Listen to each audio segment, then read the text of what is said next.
பையன்மார் பால் வைக்க சந்தோஷமாயிட்டாரு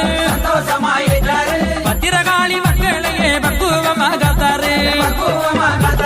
திருப்புறம்பூஞ்சுரையோடு திருமாலோ நின்றாரு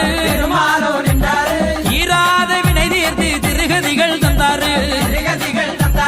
குச்சி நல்ல கொண்டை கொண்டு